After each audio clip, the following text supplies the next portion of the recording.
Hi viewers, எல்லோருக்கும் வணக்கம். ஜூலை 9ஆம் தேதியாக இன்று காலையில் தங்கத்தோட விலை கிராமிற்கு ₹30 விலை குறைந்த நிலையில் மாலை 2வது முறையாக ரேட் சேஞ்ச் ஆயிருக்குங்க. ஸோ அதை பற்றி இந்த வீடியோ நம்ம பார்க்க போகிறோம். அதற்கு முன்னதாக நம்ம சேனலை சப்ஸ்கிரைப் பண்ணாமல் இருந்தால் சப்ஸ்கிரைப் பண்ணிங்க, கூடவே பெல் பட்டனை கிளிக் பண்ணிக்கோங்க. வாங்க வீடியோக்குள்ளே போகலாம்.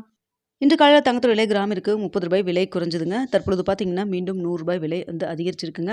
தற்பொழுது 22 கேரட் 1 கிராம் ₹13,320 ஆகவும், அதுவே ஒரு சவரன் ₹1,06,560க்கும் விற்பனை செய்யப்பட்டு வருதுங்க.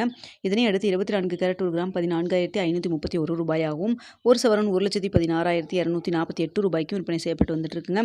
வெள்ளியோட விலை மாற்றம் எதுவும் இல்லாமல் ₹245 விற்பனை செய்யப்பட்டு வந்துட்டு இருக்கு. இதனை தொடர்ந்து பார்த்தீங்கன்னா நம்மளுக்கு தற்பொழுது மார்க்கெட் பிரைஸ் 22 கேரட் 1 கிராம் ₹13,320. அதுவே நம்மளுக்கு கடையோட ரேட், ஷாப்போட ரேட் பார்த்தீங்கன்னா ₹13,240 விற்பனை செய்யப்பட்டு வந்துட்டு இருக்குங்க. ஸோ அதனால் பார்த்தீங்கன்னா தங்கத்தோட விலை வந்து நம்மளுக்கு இந்த கடைசியாக 3 நாட்களாகவே நல்லாவே ஒரு விலை குறைவு இருந்துட்டு இருந்தது.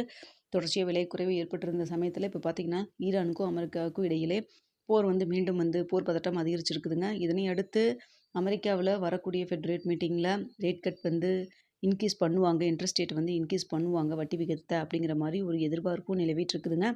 ஸோ அப்படி வந்து உங்களுக்கு இன்ட்ரெஸ்ட் ரேட் வந்து இன்க்ரீஸ் பண்ணாங்கன்னா தங்கத்தோட விலை வந்து குறைவதற்கும் வாய்ப்பு இருக்குது. அதே சமயத்தில் போர் பதட்டமும் போயிட்டுருக்குங்க. போர் வந்து உங்களுக்கு பதற்றம் அதிகரித்து தீவிரமடையும் நிலையில் உங்களுக்கு கச்சா எண்ணெயோட விலை வந்து அதிகரிக்கும். கச்சா எண்ணெயோட விலை அதிகரிக்கும் பட்சத்தில் இன்வெஸ்டர்ஸ் எல்லாம் பார்த்தீங்கன்னா கச்சா எண்ணெயில் இன்வெஸ்ட் பண்ணுவாங்க. ஸோ தங்கத்தோட விலை வந்து டிமாண்ட் வந்து கம்மியாகும்.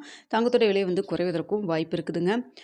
ஸோ வந்து வேறு ஏதாவது அனௌன்ஸ்மெண்ட் இடையில ஏதாவது வந்தாலும் கூட தங்கத்தோட விலை குறைவதற்கு பதிலாக அதிகரிக்கவும் செய்யலாம். ஸோ வந்து பொருளாதார நிலையற்ற தன்மையில் தான் இருந்துகிட்ருக்கு. ஸோ வெயிட் பண்ணி தான் பார்க்கணும். நம்ம சொல்கிறதெல்லாம் ஒரு செய்தியாக தான் சொல்லிகிட்டு இருக்கோங்க. இன்வெஸ்ட்மெண்ட் பர்பஸில் இதை யாரும் எடுத்துக்க வேண்டாம். தங்கம் மற்றும் வெளியில் இன்வெஸ்ட் பண்ணுறதுக்கு முன்னாடி பொருளாதார ஆலோசனை கன்சல்ட் பண்ணிக்கோங்க. நீங்களும் 1க்கு 2 தடவை நல்லா யோசிச்சு பார்த்துட்டு முடிவு பண்ணுங்கள். நம்ம சொல்கிறதெல்லாம் ஒரு தகவலாகவும் செய்தியாகவும் தாங்க சொல்லிட்டு இருக்கிறோம். ஓகே வியூவர்ஸ், உங்களுக்கு இந்த வீடியோ பிடிச்சிருக்குன்னு நினைக்கிறேன். வீடியோ பிடிச்சிருந்தா லைக் பண்ணுங்கள், ஷேர் பண்ணுங்கள்.